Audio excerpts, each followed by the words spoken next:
In those meetings, they raised a number of issues, including the following. Number one, the issue of justice and human rights. Number two, the trade order. Number three, environment, especially the wetland reclamation. They of course also saluted the NRM for their achievements during the last 40 years.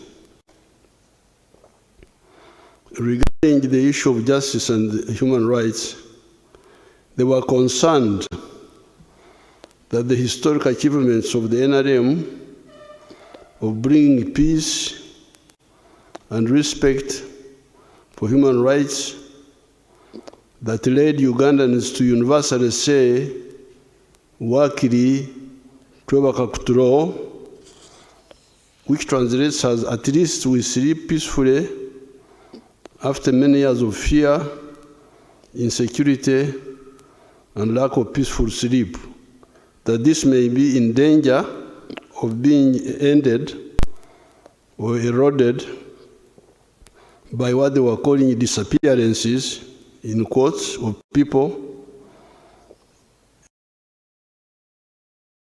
illegal detentions, etc.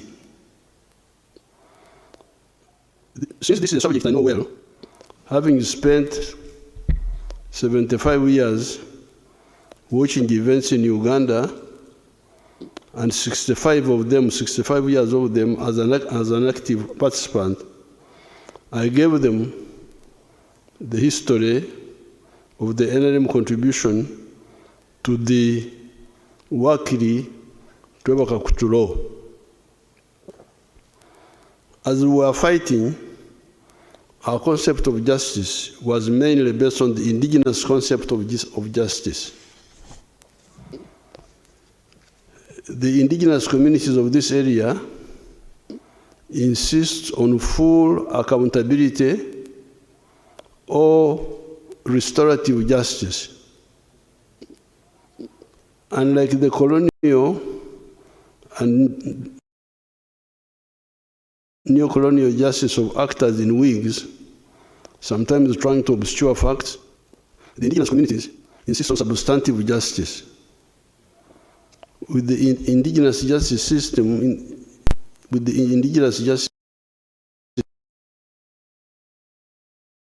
in the end, there are no two sides, defense and prosecution. In the end, what matters is what was the truth. What was the truth? This is what we, the indigenous people, insist on. The tragic comic practice of the defense dedicating itself to obscuring the facts is foreign to our indigenous system. It is this frame of mind that guided us in the Royal Triangle. I've told the different fora of the incident of a boy called Zabuloni and his colleague in the area of Semuto, the village of Mulule, in 1982. Zabuloni and his colleague drank alcohol and killed 3 villagers on account of their alcohol. Janet Mkwaya was a government magistrate in the area when we captured the area. She tried the case and passed a sentence that I don't remember well. Then the matter came to the High Command, of which I was chairman. In the High Command, we had somebody that had studied as a neo-colonial lawyer at Makerere. This was Jim Mwezi, who was our secretary. He advised that, according to the colonial law, Zabuloni did not kill the 3 villagers in Mulule, that it was the beer inside Zabuloni that had killed the people, and therefore Zabuloni could not be guilty. The indigenous communities have 2 systems of offenses. The first category were ebshumro. These were offenses short of murder. These included insult, okujuma, very serious. Mistreatment of spouse, such as kugunga, what they call kugunga, which means denial of sex. That's a big offense. Okwitsenjara, not feeding the partner well. Okushenda, denying shelter to somebody who had okwirirwa, caught by the night while on a journey. Kuonesa, livestock eating somebody's crops. Kuterenta wato, denying water to cattle that are not yours, etc., etc. The remedy for all these, after you have been through the court of the chief or a shazi, which is an assembly of elders sitting outside the kraal, or a tribunal, such as in a matter of Garumkazo Oyangaine, trying to bring back one's wife after she has gone back to her parents in protest against mistreatment. The answer for all this is okhonga, to pay a fine. This can be a cow, a goat, etc. The action is called okhonjesa. The other category of offense is murder, which will create enzugu, vendetta. With enzugu, there were two solutions. These were either to revenge or khora, hence the name Mhozi. Mhozi means an avenger. Or kukaraba, blood settlement. If the offending clan did not want to suffer revenge, they would reach out to the victim's clan and offer to kukaraba, which is to pay big compensation in cattle for the murdered person, and the abafumu, the priests, to wipe out the enmity with some rituals that cleans away the blood. Therefore, the colonial concept that somebody can commit an offense and then deny it is very provocative to we, the indigenous people. It represents impunity. Aware of this orientation of our people, we could not bear listening to the line of people like Muhwezi. In the case of the Semto murders, where it was the beer inside Zaburoni that was guilty, but not Zaburoni. Since Zaburoni had made himself a jerrycan of alcohol, and that jerrycan had killed 3 Ugandans, Zaburoni and his colleague had to be shot in public and at a point where they had killed people. It is that initial act of balanced justice that catapulted the prestige of the NRM in Buganda and Uganda. The Baganda said, Bano Balina Mazima. These are people of truth and justice. Hence, the Wakiri Trevor Kakuturo you are talking about now. The Wakiri Trevor Kakuturo came because of strict accountability, which we had started when we were in the bush. Even when we came into government, the same was maintained. Indeed, some soldiers have been executed in public for killing people. Examples are Sergeant Kibonge, Sergeant Omona, Private Codet, etc., etc. If Uganda had been peaceful in 1982, in the case of Zaburoni and group, we could have explored the option of Kukaraba. That was the only way we could save Zaburoni, to have blood settlement. But we didn't have that opportunity. Therefore, on the side of the NRA, We came with the spirit of the indigenous justice. However, in the wider system, the legal practitioners and some of the elite adhered to the colonial system that is quite ridiculous in some cases. Take the example that sometimes the accused can refuse to answer. In the tribe, you say, I don't want to answer, you are guilty. This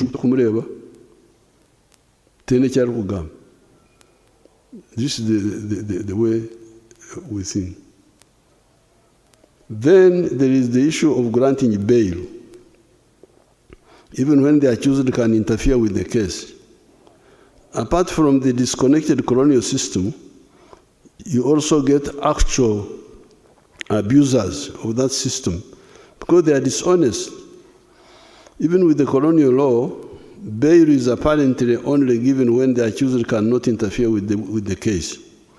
However, you have seen rampant cases of policemen giving bonds or magistrates giving bail to village thieves that are threatening rural agriculture.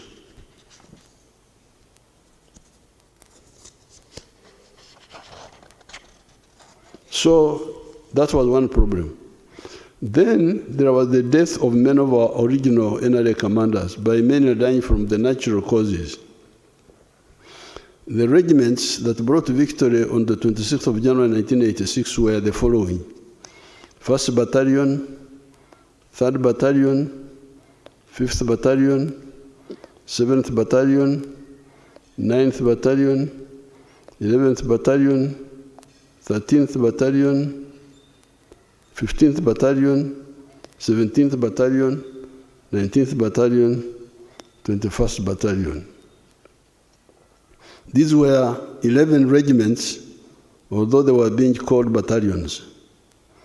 19th Battalion, for instance, had 1,900 soldiers, yet our battalion that time would have been about 750 personnel.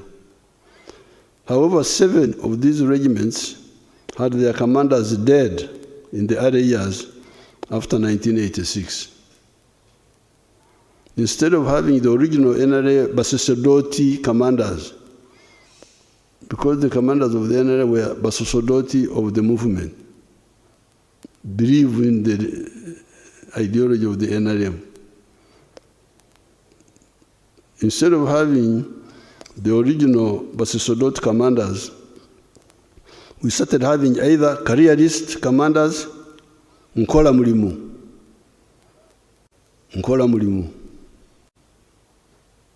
Ndikumusara, or even actual opportunists, Najakulia.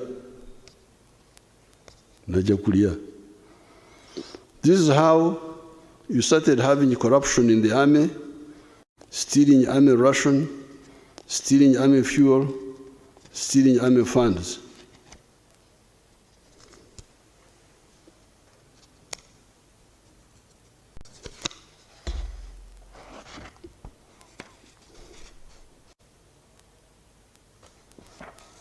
In the wider society, however, the prestige of the NRM on account of Wakiri Tweva Kakuturo, as well as repairing the ruined economy, goods in the shops being plentiful, some of the infrastructure being repaired, the prestige of the NRA grew.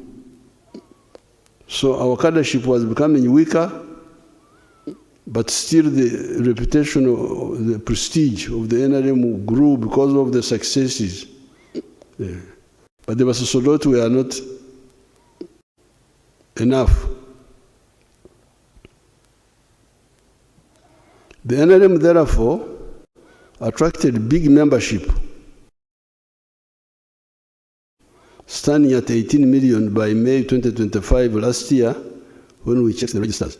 However, gaps in observing human rights, in fighting corruption and fighting crime, mainly on the part of the political class, the bureaucracy, and the judiciary remained. So you had success, economy was growing, Goods were plentiful in the shops.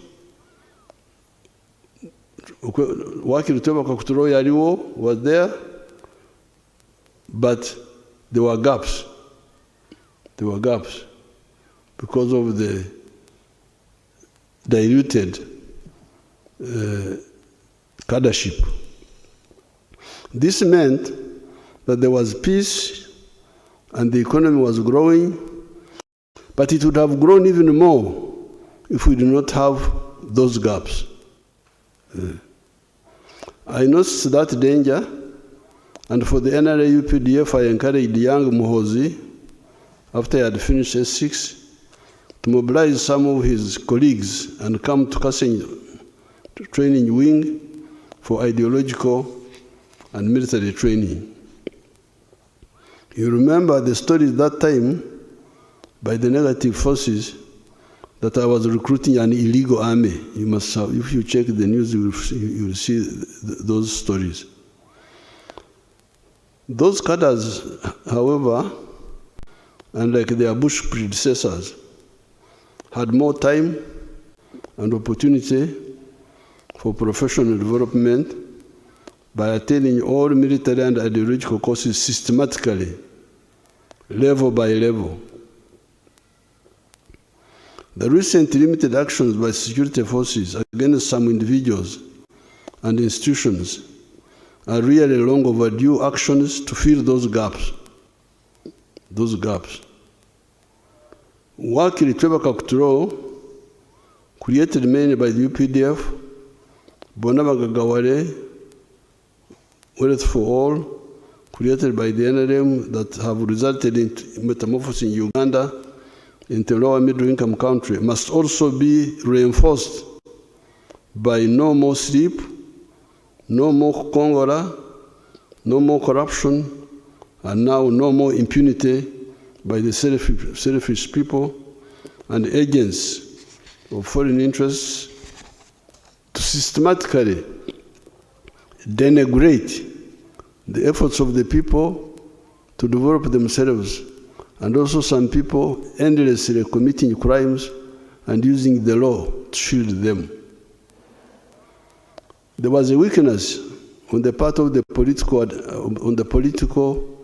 administrative, and legal cadres of the government in allowing this impunity to continue for so long.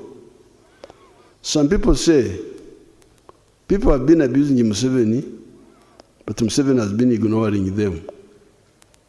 That is true. But those malignments were slowing down our growth.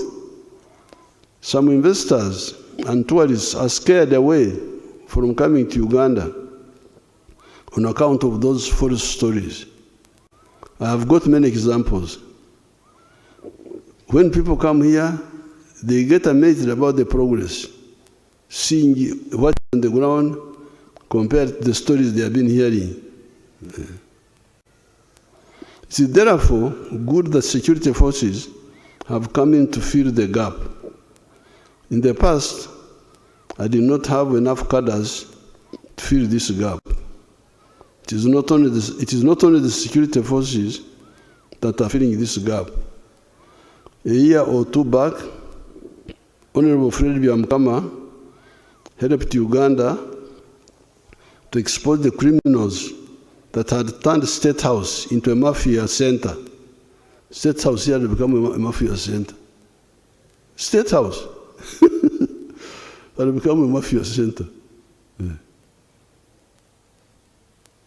In order to have your document brought to the president, you can imagine, in order to have your document brought to the president, you had to pay a bribe of 30 million shillings.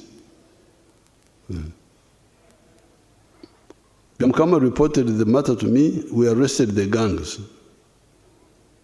There is therefore a counter-offensive against corruption, crime, and impunity.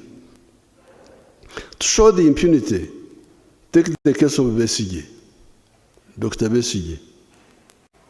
He was arrested on the 17th of November, 2024. It is now almost 2 years. All this time, however, He has been refusing trial, misusing the legal system. Why would this great Democrat and human rights fighter spend so many calories on refusing to come to trial, where he has got opportunity to prove his innocence and expose the undemocratic behavior of the dictatorship of Museveni and his family? What is the problem?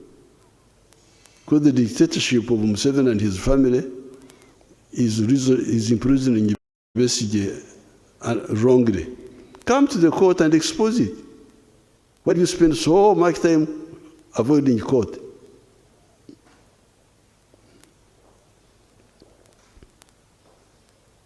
Second question, why should the legal system for so long allow an accused person to just refuse to be tried? Somebody who's accused says, I don't want to be tried, and he's not tried. Is that a good system or what? How can somebody who's accused say, I don't want to be tried, and 2 years is not tried? This allowing of impunity to continue for so long is responsible for the culture of mob justice. Before you talk about the security forces, talk about the population. Why do the population take the law in their own hands? Why? Why do the population take the law in their own hands? The population suspects that the police and the judiciary may not hold the criminal accountable, hence the mob justice, which is unfortunate. The fascist tendencies among some of the elements of the opposition have for a long period provoked the patriots. See again when in 2020 the rioters were undressing women because they were dressed in NRM colors. Let's see whether these people have the video.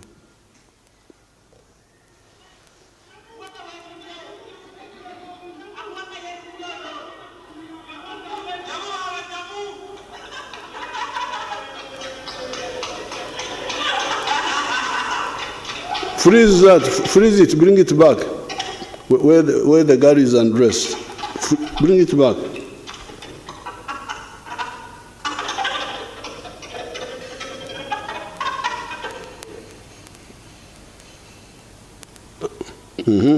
When she's actually undressed, a bit forward, you idiot.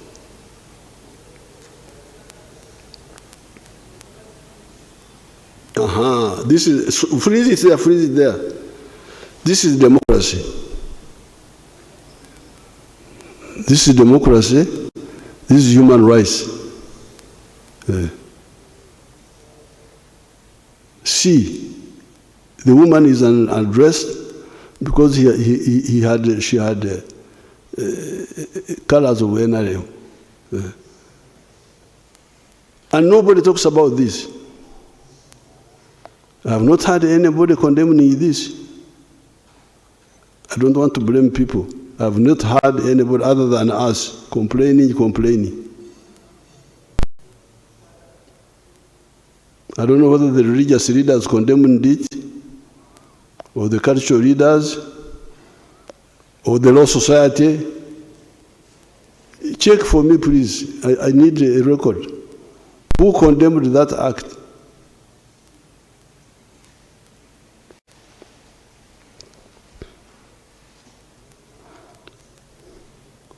See the picture when an armed policewoman was attacked by the hooligans. Let's see another picture.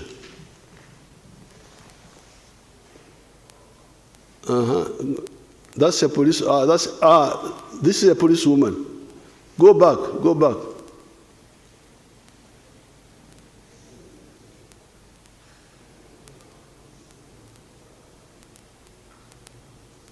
A policewoman was trying to remove the thing which they had put on the road. See the person, and she was not armed. See, you show. Go back and start.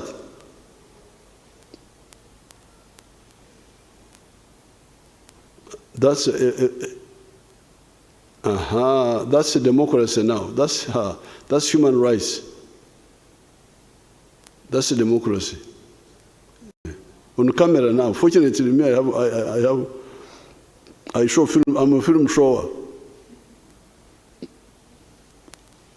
I've got my small Entebbe wood. That is democracy. That's real democracy.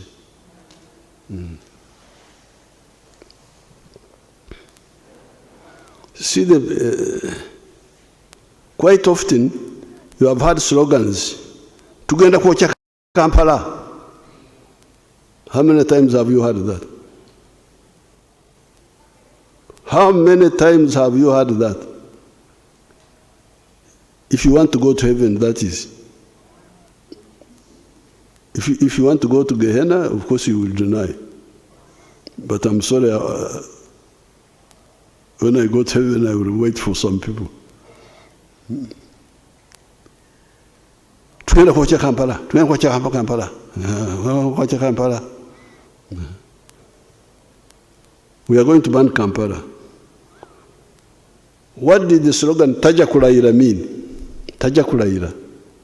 Didn't you hear that? What did it mean? For people who want peace. Democrats.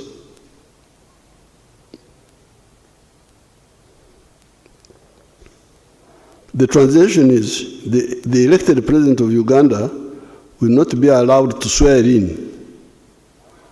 How will you stop the swearing in except by violence if you are not using the courts? If you are not using the courts, how will you stop the swearing in?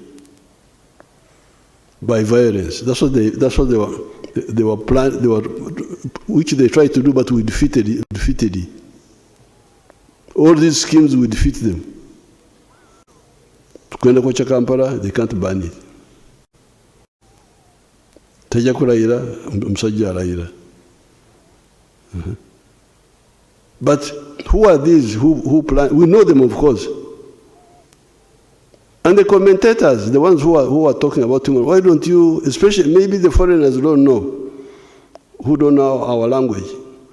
But our people here know. Why do they allow the people to talk like this and they don't caution them? I've not heard anybody cautioning these authors of this. I've not heard it. Yeah. But now I'm telling you, because of course we have been following everything. Yeah.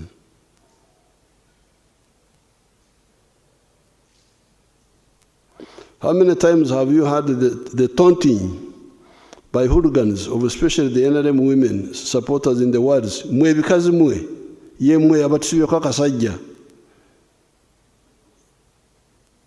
You stupid women are the ones that have failed us to remove this man, this Kaman.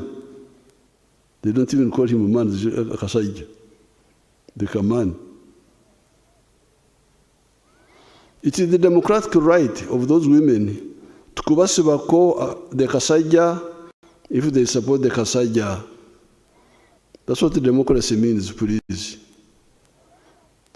Ebikazi wagira kasajja muleke ebikazi wagira kasajja kabyo. Or persuade them. But to harass our people,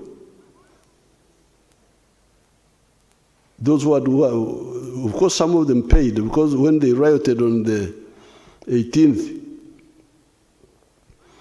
of November, 2020, Kasero Lumumba here, the Minister of ICT is here. She came in Karamoja, she was shaking. People are rioting in Karamoja. What are they doing? They are attacking people. You keep quiet. They will lose appetite for attacking them. She's here. She can be a witness. They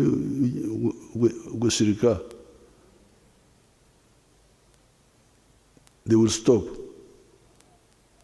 But the arrested opposition lawbreakers may not get bail because they threaten the security of the witnesses. Because some people have been saying, you give these people bail, give them bail. Yes, But because they are not Democrats, when we release them,